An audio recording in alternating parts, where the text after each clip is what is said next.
Good morning student. Next हमने topic करना है परमानेंट टिश्यू की कैटेगरीज हमने करनी है। तो परमानेंट टिश्यू की सबसे पहली कैटेगरी क्या आती है हमारी, सिंपल टिश्यू, जिसमें सारे के सारे सेल्स क्या हैं, एक ही टाइप के थे। Whether they may be circular, they may be cylindrical, लेकिन सारे के सारे अगर कोई टिश्यू बना रहे हैं तो एक ही टाइप के सेल्स उसमें प्रेजेंट होंगे, उनको हम क्या बोलेंगे, सिंपल टिश्यू। तो सिंपल टिश्यू को फर्दर हम 3 कैटेगरीज में डिवाइड कर रहे हैं, parenchyma, collenchyma and the sclerenchyma. Parenchyma सबसे पहले हम बात करते हैं पेरेन्काइमा।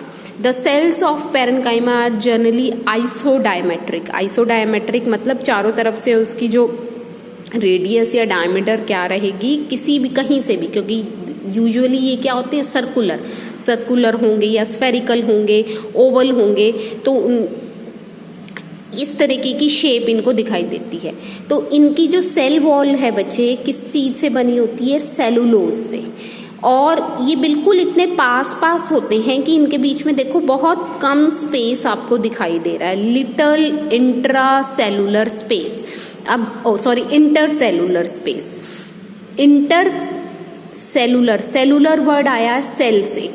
2 सेल्स के बीच का जो स्पेस है, जैसे 2 टर्म्स हम बोलते हैं बच्चे, एक इंट्रा होता है, इंट्रासेलुलर स्पेस। इंट्रासेलुलर मतलब सेल के अंदर का, इनसाइड कितना स्पेस है। इंटर का मतलब हो गया between cellular cell, between 2 cells का जो स्पेस है उसे हम क्या बोलेंगे, इंटरसेलुलर स्पेस। तो यहाँ पर देखो 2 सेल्स के बीच में ये स्पेस दिखा रखा है, तो बहुत मिनिमम स्पेस प्रेजेंट होता है हमारे पेरेन्काइमा टिश्यू में। और इनकी सेल वॉल किस चीज से बनी हुई है, सेलुलोज से। तो इसका फंक्शन क्या होगा, मेनली जहाँ पर फूड स्टोरेज हो रही है वहाँ पर कौन से, मतलब या हम कहें प्लांट में जो फोटोसिंथेसिस के बाद हमारा जो खाना स्टोर होता है वो कौन से टिश्यूज में स्टोर होगा, पेरेन्काइमा में ही स्टोर होगा। ठीक है, तो यूजुअली जो फोटोसिंथेटिक सेल्स होते हैं जहाँ पर मैक्सिमम क्लोरोप्लास्ट प्रेजेंट होता है, वो सेल्स भी कौन से होते हैं, पेरेन्काइमा। और खाना स्टोर करने वाले सेल्स टिश्यूज भी कौन से होते हैं, हमारे पेरेन्काइमा। तो क्या कैरेक्टरिस्टिक फीचर हुआ बच्चे, एक तो ये क्या होते हैं, आइसोडायमेट्रिक होते हैं, दूसरा वेरी लिटल सेलुलर स्पेस, तीसरा cell wall is made up of cellulose से ही बनी हुई है। और क्या फंक्शन परफॉर्म करते हैं, they participate in photosynthesis, storage and the secretion. Next जो हमने कैटेगरी करनी है, that are the collenchyma cells. Collenchyma cells क्या होते हैं, इलोंगेटेड सेल्स होते हैं, लंबे सेल्स होते हैं। यूजुअली हमारी जो एंजियोस्पर्म्स होते हैं उनमें जो टिश्यू, मेन ग्राउंड टिश्यू है, वो किससे बना होता है, कोलेनकाइमा से बना होता है। इनमें क्या है, आप देख रहे होंगे यहाँ पर ये चीज, सेल वॉल के अलावा एक और ये थिकनिंग्स प्रेजेंट है यहाँ पर एंड्स पे। कहाँ पर, कॉर्नर्स में, सेल के हर कॉर्नर में एक थिकनिंग प्रेजेंट होती है। वो थिकनिंग किस चीज से बनी हुई है बच्चे, हेमीसेलुलोज एंड पैक्टिन। तो हम क्या कह सकते हैं कि सेलुलोज के अलावा कोलेनकाइमा में एक और थिकनिंग प्रेजेंट होती है, किसकी, हेमीसेलुलोज की और पैक्टिन की। इसी थिकनिंग की वजह से 2 सेल्स के बीच का स्पेस क्या है, बिल्कुल खत्म हो गया है। कोई भी आपको स्पेस नहीं दिखाई दे रहा होगा, यहाँ पे एक सेल ये है, एक सेल ये है। तो जब यहाँ पर ये स्पेस बनना था, लेकिन इन स्पेस के बाहर ही क्या डिपॉजिट हो गया, पैक्टिन डिपॉजिट हो गया, जिसकी वजह से जो इंटरसेलुलर स्पेस था वो कंप्लीटली क्या हो गया, एब्सेंट हो गया। ठीक है, तो ये जो अब इसकी वजह से क्या होगा, पैक्टिन डिपॉजिट होने की वजह से क्या हो गया कि हमारे प्लांट जो टिश्यू या सेल्स हैं उनको क्या मिल गई, स्ट्रेंथ मिल जाएगी, स्ट्रेंथ होगी। तो हमारे प्लांट को स्ट्रेंथ प्रोवाइड करने वाला टिश्यू जो है वो कौन सा होता है, कोलेनकाइमा। आपने कई बार देखा भी होगा कि जब बहुत तेज हवा चल रही होती है तो प्लांट्स बहुत वेव्ड करते हैं, बहुत हिलते हैं, लेकिन वो गिरते बहुत रेयर ही है। आपका जो प्लांट है वो गिरता है, क्योंकि जो ये जो फ्लेक्सिबिलिटी है या हम कहें स्ट्रेंथनेस है प्लांट को, वो किस वजह से होगी, क्योंकि कॉलनकाइमा हमारे जितने भी हमारे स्टेम रीजन में, स्टेम में जो हमारा स्टेम की एनाटॉमी जब हम देखते हैं तो बाहर वाली लेयर के बाद जितना भी ग्राउंड टिश्यू प्रेजेंट होता है वहाँ पर क्या प्रेजेंट होता है, कॉलनकाइमा। तो आपकी जो स्टेम की स्ट्रेंथ है, जो फ्लेक्सिबिलिटी है कि प्लांट जो है वो हिल तो रहा है इधर उधर लेकिन वो गिरता नहीं है, ये जो फ्लेक्सिबिलिटी है कौन सी टिश्यू की वजह से होती है, कॉलनकाइमा की वजह से ही होती है। कि क्योंकि स्टेम में मैक्सिमम जो टिश्यू प्रेजेंट होता है that was the collenchyma. Next जो टिश्यू हम पढ़ेंगे दैट इज स्क्लेरेनकाइमा। यहाँ पर जो सेल्स हैं लॉन्ग होते हैं, नैरो सेल, और थिकन्ड हो गए हैं, किससे, लिग्निन डिपॉजिट हो गया सेल वॉल में, एक और टिश्यू डिपॉजिट हो गया लिग्निन। लिग्निन जो होता है इम्परमिएबल टू वाटर होता है, तो जिसकी वजह से क्या है, ये डेड हो जाएंगे सेल्स। तो डेड टिश्यूज या हम कहें dead cells are present in the sclerenchyma tissue. तो जो हार्ड पार्ट होते हैं हमारे प्लांट्स में, हार्ड पार्ट हम क्या कह सकते हैं, जितने भी नट्स होते हैं हमारे, या आपने देखा होगा फाइबर्स जो प्रेजेंट होते हैं, जैसे जूट फाइबर की बात करें हम, जितनी भी टेंसाइल स्ट्रेंथ वाला पार्ट होता है हमारे प्लांट में, वहाँ पर क्या प्रेजेंट होएगा, या हम कहें वहाँ पर कौन से टिश्यू से वो बना होगा, स्क्लेरेनकाइमा से। ठीक है, तो कैसे होते हैं cells, long narrow cells with thick and lignified cell wall having few and numerous pit, बीच बीच में थोड़े बहुत छेद हो सकते हैं। तो दे आर यूजुअली डेड। बहुत इंपॉर्टेंट चीज़ है कि कौन से टिश्यूज़ हमारे प्लांट के अंदर डेड होते हैं, कौन से, स्क्लेरेनकाइमा। क्यों डेड है वो, क्योंकि लिग्निन डिपॉजिट हो गया उनकी सेल वॉल में। तो on the basis of their origin, कि ओरिजिन या उनका स्ट्रक्चर कैसा बना हुआ है, हमारे स्क्लेरेनकाइमा दो तरीके के हैं। देखो, एक तो ये लंबे हैं, बीच बीच में क्या है, यहाँ पर पिट्स प्रेजेंट हैं, है ना, लेकिन वैसे ये सारे सेल वॉल क्या है, थिकन हो गया है, किसकी वजह से, लिग्निन की वजह से, इसलिए क्या है, डेड हो गए ये सेल। तो कुछ सेल्स तो हमारे लंबे होते हैं, उन्हें हम क्या बोलेंगे, फाइबर, स्क्लेरेन फाइबर्स बोलेंगे। ठीक है, तो जितना भी आपका ये जो जूट फाइबर्स वगैरह हैं दे आर स्क्लेरेन फाइबर, जबकि दूसरे क्या है, राउंडेड होते हैं, सर्कुलर होंगे सेल्स। स्क्लेरिड्स, उनको हम क्या बोलेंगे, स्क्लेरिड्स बोलेंगे। Usually spherical oval cylinder have been thicken dead cells with very narrow lumen. यहाँ पर बहुत कम अमाउंट में साइटोप्लाज्म प्रेजेंट होता है। तो ये यूजुअली कहाँ पर है, जितना भी आपका सीड पार्ट है, नट्स हैं, जैसे आपके अखरोट हो गया, आपके बादाम हो गए, तो जितना भी नट फॉर्मेशन है, जैसे फ्रूट की वॉल्स होती हैं, या हम कहें सीड की जो वॉल होती हैं, वहाँ पर क्या प्रेजेंट होता है, आपका स्क्लेरिड। तो these are the dead part of the plant. तो जहाँ पर भी टेंसाइल स्ट्रेंथ की बात आ जाएगी, हार्डनेस की बात आ जाएगी, वहाँ पर कौन सा टिश्यू प्रेजेंट है, स्क्लेरेनकाइमा। जहाँ पर भी फ्लेक्सिबिलिटी की बात आएगी, प्लांट को फ्लेक्सिबिलिटी देनी है, स्ट्रेंथ प्रोवाइड करनी है, वहाँ पर कौन सा टिश्यू प्रेजेंट होता है, कॉलनकाइमा। वो पार्ट प्लांट का जो क्या है, फोटोसिंथेसिस में रोल प्ले करेगा, या हम कहें फूड स्टोरेज में रोल में, वो कौन सा टिश्यू होता है, पेरेनकाइमा। तो यहाँ पर सारे पेरेनकाइमा लें हम, कॉलनकाइमा लें या स्क्लेरेनकाइमा लें, सब में एक ही टाइप के सेल्स प्रेजेंट हैं। तो ये किसको बिलोंग होंगे, सिंपल टिश्यू को, और सब एक ही फंक्शन परफॉर्म कर रहे हैं। जैसे हम पेरेनकाइमा की बात करें, they are participated in photosynthesis, collenchyma is participated in providing the strength to the plant, या हम कहें flexibility to the plant. Sclerenchyma they provide the tensile strength, जिसकी वजह से हार्डनेस जो आ रही है, जो नट्स की कठोरता है, वो किसकी वजह से है, sclerenchyma. Sclerenchyma tissue is the only dead part of the plant. ठीक है, नेक्स्ट हम करते हैं कॉम्प्लेक्स टिश्यू। कॉम्प्लेक्स टिश्यू में क्या है, made up of more than one type of cell.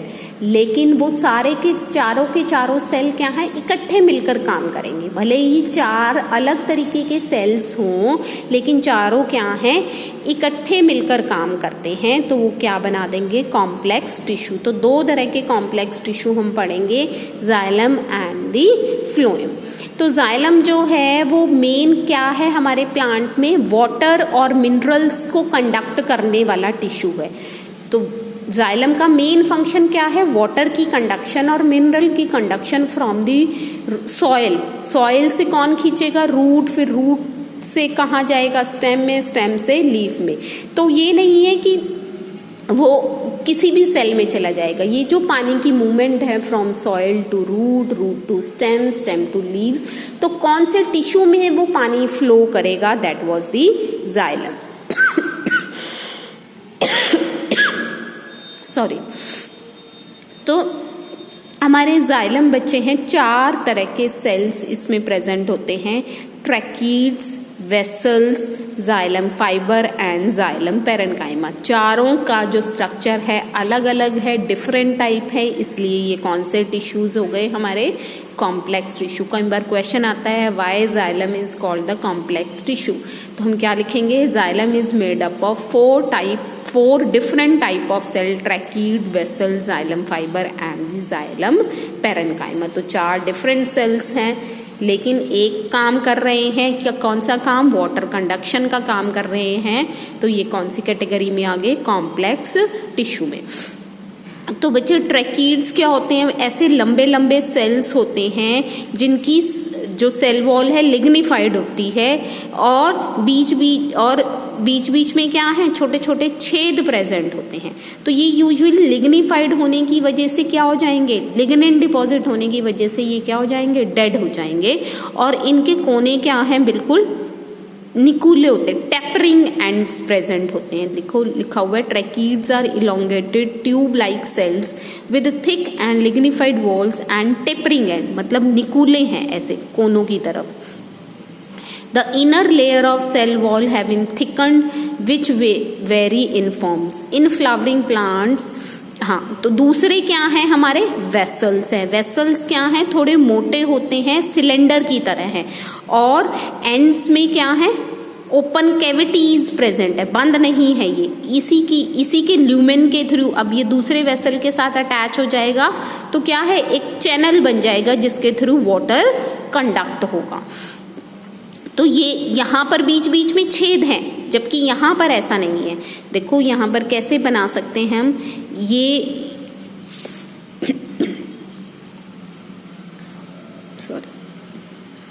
मेरा जो ट्रैकीड है वो ऐसे दिखेगा, और बीच बीच में क्या है, छेद। इन छेद में से पानी की कंडक्शन होगी, जबकि जो दूसरे मेरे वेसल्स हैं वो कैसे हैं, ऐसे हैं। यहां पर कोई ओपनिंग नहीं प्रेजेंट, ये ओपनिंग प्रेजेंट है, इसके साथ दूसरा वेसल आकर जुड़ जाएगा, फिर वो ऐसे, तो ये क्या बन जाएगा, चैनल बन जाएगा जिसके थ्रू वाटर क्या है, कंडक्ट होगा। तो 2 हमारे मेन सेल्स प्रेजेंट होते हैं जाइलम में, ट्रैकीड्स एंड द वेसल, जिसके अंदर से पानी मूव कर रहा है।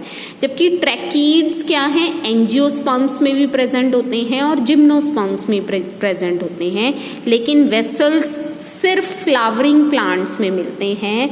आपके जिम्नोस्पर्म्स में वेसल्स क्या होते हैं, एब्सेंट होते हैं। बहुत इंपॉर्टेंट चीज है, vessels are the characteristic feature of only angiosperms, flowering plants का कैरेक्टरिस्टिक फीचर है ये, ठीक है। तो इसके अलावा तो 2 मेन कंडक्टिंग सेल्स जो हमारे जाइलम में, these are the tracheids and the vessel. दूसरे क्या है हमारे पास, जाइलम फाइबर्स प्रेजेंट होते हैं। ये क्या हैं, जो हमारे इन ट्रैकीड्स को या वेसल को स्ट्रेंथ प्रोवाइड कराएंगे, मतलब इनको सपोर्ट करने के लिए, इनको स्टेबल रखने के लिए जो सेल्स प्रेजेंट है, these are the xylem fibres. चौथे जो सेल्स हमारे प्रेजेंट है, xylem parenchyma. Cells are living thick walled made up of cellulose. इनका काम क्या है, फूड को स्टोर करना और किसको सप्लाई करना, फूड को ट्रैकीड्स और वेसल्स को ट्रांसफर करना, ठीक है, क्योंकि ये फूड स्टोर कर लेते हैं। पैरेन्काइमा हमने फोटोसिंथेसिस की बात करी थी और फूड स्टोरेज। तो जाइलम पैरेन्काइमा में जो जाइलम में भी जो पैरेन्काइमा प्रेजेंट है उसका काम भी क्या है, फूड को स्टोर करना और बाकी सेल्स को प्रोवाइड करना, ठीक है। तो जब सेल प्लांट ग्रो हो रहा है बच्चे, शुरुआत प्राइमरी स्टेजेस में है, तो उस वक्त जाइलम उसके अंदर हर तरह का टिश्यू बनेगा, उसके अंदर मेरिस्टेमेटिक टिश्यू भी होगा, उसके अंदर परमानेंट टिश्यू भी आने लग जाएगा, क्योंकि प्लांट में कंडक्शन की ज़रूरत है, पानी की मूवमेंट की ज़रूरत, तो जाइलम और ट्रैकिड्स भी डेवलप हो गए उसके अंदर। लेकिन जैसे जैसे जब प्लांट ग्रो होने लगता है, आप देखते हो उसका तना मोटा होता चला जाता है, तो क्या ये जाइलम सेल्स वही रहेंगे जो पुराने होते हैं? नहीं, जाइलम्स भी आपके जो ये परमानेंट टिश्यूज हैं ये भी नए ऐड होने लग जाते हैं। किसकी वजह से? Secondary meristematic tissue. तो सेकेंडरी मेरिस्टेमेटिक टिश्यू, ये जो लेटरल मेरिस्टेमेटिक टिश्यू होता है बच्चे, ये बाकी जितने भी सेल्स होते हैं इनकी डिवीजन में हेल्प करता है ताकि ये नए ऐड हो जाएं। क्योंकि अब अगर मेरे पास प्लांट ऐसा है, फिर कुछ टाइम बाद ये इतना हो गया और इसके अंदर जाइलम उतना ही रहा, मान लो जाइलम की ये लेयर जा रही थी, ये एक चैनल बना हुआ था, अब भी ये इतना ही रहेगा, क्या ये प्लांट्स इतनी जाइलम सफिशिएंट है इतने बड़े प्लांट को पानी पहुंचाने के लिए? नहीं, तो जाइलम भी तो नया ऐड हो जाना चाहिए ना। तो जाइलम भी आपको क्या है, नया ऐड हो जाएगा। किसकी वजह से? इस लेटरल या हम कहें सेकेंडरी मेरिस्टेम की वजह से, ठीक है। तो नए जाइलम टिश्यू भी बनते हैं, हम ये नहीं कह सकते कि सिर्फ यही चीज बन रही है। ये सेकेंडरी मेरिस्टेमेटिक टिश्यू बाकी टिश्यूज को भी बनाने में मदद करता है, क्योंकि प्लांट बढ़ रहा है, ग्रो हो रहा है, तो सारे सेल्स क्या हैं, ऐड होने चाहिए। तो वो जाइलम बच्चे जो सबसे पहले बनते हैं, शुरुआत में थे आपके पास, उन्हें हम क्या बोलेंगे, प्रोटोजाइलम। और जो नया बना है किससे? पुराने जाइलम से। नया जो जाइलम बना है पुराने से, किसकी वजह से? लेटरल मेरिस्टेम की वजह से, सेकेंडरी मेरिस्टेम की वजह से, पुराने मेरिस्टेमेटिक टिश्यू से, पुराने जाइलम से नया जाइलम जो बन गया उसको हम क्या बोलेंगे, मेटाजाइलम, ठीक है। प्रो होता है पुराना, pro word is used for old xylem, metaxylem नया जाइलम। तो ये जो प्रोटोजाइलम और मेटाजाइलम होता है, इसकी अरेंजमेंट भी बच्चे प्लांट के पार्ट्स में अलग अलग होती है। जैसे मैं कहूँ कि रूट में ये जो अरेंजमेंट है ये क्या कहलाती है, एक्सार्क, ठीक है। जबकि यही अरेंजमेंट हमारी स्टेम में क्या कहलाई जाएगी, एंडार्क कहलाई जाएगी। क्या मतलब है इसका, एंडार्क और एक्सार्क का? देखो स्टेम में जो नया आपका जो जाइलम बनता है वो बाहर की तरफ बनेगा। बाहर, पेरिफेरी का मतलब होता है आउटर, और सेंटर का मतलब होता है अंदर। कि जो पुराने वाला proto word is use for old, pro means old जो जाइलम है वो बीच में ही रहेगा। जैसे ये पुराना था, अब इसमें लेटरल मेरिस्टेम हो गया तो नए क्या बनेंगे, नया मेरिस्टेम, नया जाइलम बन गया, ये नया बन गया समझो। तो ये जो प्रोटोजाइलम है बच्चे ये कहाँ है, अंदर की तरफ रहा, और जो मेटाजाइलम है वो बाहर की तरफ बनेगा। इसको हम क्या बोलते हैं, एंडार्क कंडीशन, जिसमें पुराना अंदर रहता है और बाहर की तरफ, ये मेरा तना है, ये सेंटर में था, अब मेरा नया जो बन रहा है वो भी कहाँ है, बाहर की तरफ बन रहा है। ये कंडीशन क्या कहलाती है, एंडार्क। जबकि इसके अपोजिट क्या होता है, एक्सार्क, जो रूट में है। मान लो ये मेरी रूट है, ये जाइलम था, ठीक है। अब जो नया जाइलम बनेगा वो बच्चे अंदर की तरफ बनेगा। तो यहाँ पर पुराना वाला कहाँ है, बाहर की तरफ, और नया वाला कहाँ है, अंदर की तरफ बन रहा है। नया वाला क्या है, अंदर की तरफ बन रहा है। ऐसी कंडीशन क्या कहलाती है, एक्सार्क। तो नए टिश्यूज तो बनते हैं किस वजह से, सेकेंडरी मेरिस्टेमेटिक, सेकेंडरी मेरिस्टेमेटिक को हम एक और नाम से जानते हैं लेटरल मेरिस्टेम। तो ये लेटरल मेरिस्टेम नए टिश्यूज बनाने में मदद करता है। तो वो जो नए टिश्यू, जैसे जाइलम में नया जो बन रहा है उसको हम मेटाजाइलम, अगर मेटाजाइलम नया बाहर की तरफ बन रहा है उसको हम एंडार्क कंडीशन बोलते हैं, अगर मेटाजाइलम अंदर की तरफ बन रहा है उसको हम क्या बोलेंगे, एक्सार्क कंडीशन।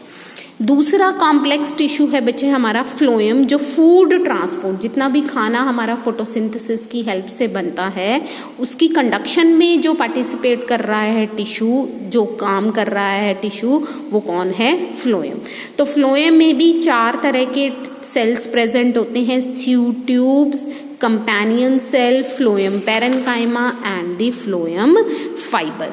जबकि जो जिम्नोस्पर्म्स होते हैं हमारे नॉन फ्लावरिंग प्लांट्स, उसमें स्यू ट्यूब और कंपेनियन सेल की जगह क्या प्रेजेंट होता है, albuminous cells and sieve cells. ये बहुत इंपॉर्टेंट चीज है। जिम्नोस्पर्म्स में स्यू ट्यूब्स और कंपेनियन सेल्स क्या होते हैं, एब्सेंट होते हैं। स्यू ट्यूब ही वो एरिया है, मतलब स्यू ट्यूब क्या है, बीच में छेद हो जाना। जैसे मैं कहूँ ये इस तरीके से है और यहाँ पर बीच बीच में छेद है, जैसे आपकी छन्नी होती है, सीविंग, वहीं से वर्ड आया है। ये जो छन्नी है वो ट्यूब की तरीके से और बीच बीच में क्या है, छेद है। और इसके साथ क्या प्रेजेंट होते हैं, कंपेनियन सेल्स होते हैं। ये कंपेनियन सेल ही सारी इंफॉर्मेशन देते हैं स्यू ट्यूब को कि आपने क्या करना है, असिस्टेंट हैं ये इसके। क्योंकि जो स्यू ट्यूब है ज़्यादा से ज़्यादा एरिया कवर करने के लिए उसका न्यूक्लियस तो खत्म हो जाता है ताकि ज़्यादा से ज़्यादा साइटोप्लाज्म, ज़्यादा से ज़्यादा खाना कंडक्ट हो सके। तो इसका अपना न्यूक्लियस तो खत्म हो जाता है, तो जितनी भी जेनेटिक्स है या जितनी भी इंफॉर्मेशन इसको बनानी है अपने अंदर, उसका जो स्टोरेज है वो किसके न्यूक्लियस में प्रेजेंट होता है, कंपेनियन सेल, या हम कहें कंपेनियन सेल ही कंट्रोल कर रहा है किसको, स्यू ट्यूब को। कंपेनियन इसलिए वर्ड आया है इसका, कंपेनियन मतलब ये असिस्ट कर रहा है स्यू ट्यूब को, क्योंकि स्यू ट्यूब का अपना न्यूक्लियस क्या है, कंप्लीटली खत्म हो गया है। सारा जो कंट्रोल है वो कौन ले रहा है, कंपेनियन सेल ले रहा है। तो कंपेनियन सेल है वो कौन से सेल्स होते हैं, पैरेन्काइमेटस सेल्स होते हैं, पैरेन्काइमा टाइप के सेल्स होते हैं। ठीक है, तो स्यू ट्यूब मेन हमारे फूड कंडक्शन में रोल प्ले करती है। इसके अलावा 2 असिस्टेंट सेल्स प्रेजेंट होते हैं, जैसे हमारे जाइलम में प्रेजेंट थे parenchyma and the fibre, they are the supporting cells. ठीक है, सपोर्ट करते हैं। तो जैसे पैरेन्काइमा यहाँ पर भी सेलुलोज से बनी हुई है इनकी सेल वॉल, और ये डायरेक्ट कनेक्शन करते हैं कंपेनियन सेल के साथ थ्रू दी प्लाज्मोडेस्माटा। वही काम है इनका, फूड स्टोरेज करना। ठीक है, phloem fibres are made up of sclerenchyma. Sclerenchyma strength provide करा रहे हैं। They are generally absent in the primary phloem but are found in the secondary phloem. मतलब शुरुआत के दिनों में फ्लोएम के पास फाइबर, हार्ड वाला पार्ट एब्सेंट होता है। जैसे जैसे प्लांट पुराना होता चला जाएगा, नया फ्लोएम ऐड होता चला जाएगा, तब फ्लोएम फाइबर डेवलप हो जाता है। ठीक है, तो जितना भी जैसे यहाँ हमने जाइलम में पढ़ा था, जाइलम फाइबर, पुराना जाइलम बनता है, पुराने जाइलम से नया जाइलम बनता है जिसे हम मेटाजाइलम बोल रहे थे। ऐसे ही यहाँ पर कि जो प्राइमरी फ्लोएम है उसको हम क्या बोलेंगे, प्रोटोफ्लोएम, और उसी से लेटरल मेरिस्टेम एक्टिविटी की वजह से जो नया फ्लोएम बनता है उसको हम क्या बोलेंगे, मेटाफ्लोएम। बच्चे ये हम प्रोटो वर्ड कैसे याद करें, प्रो का मतलब होता है पुराना, जैसे हम प्रोकैरियोटिक सेल्स बोलते हैं, प्रो मीन्स ओल्ड। तो प्रोटो वर्ड जहां पर आ गया that is old, Meta word जहां पर आ गया दैट इज न्यू।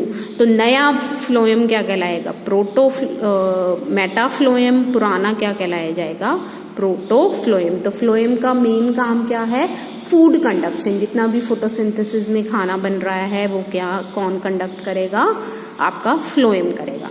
तो ये थे हमारे कौन कौन से टिश्यूज प्रेजेंट है हमारे प्लांट्स में। अब ये टिश्यूज कैसे प्लांट्स में अरेंज है, तो नेक्स्ट हम टॉपिक करेंगे टिश्यू सिस्टम। Thank you.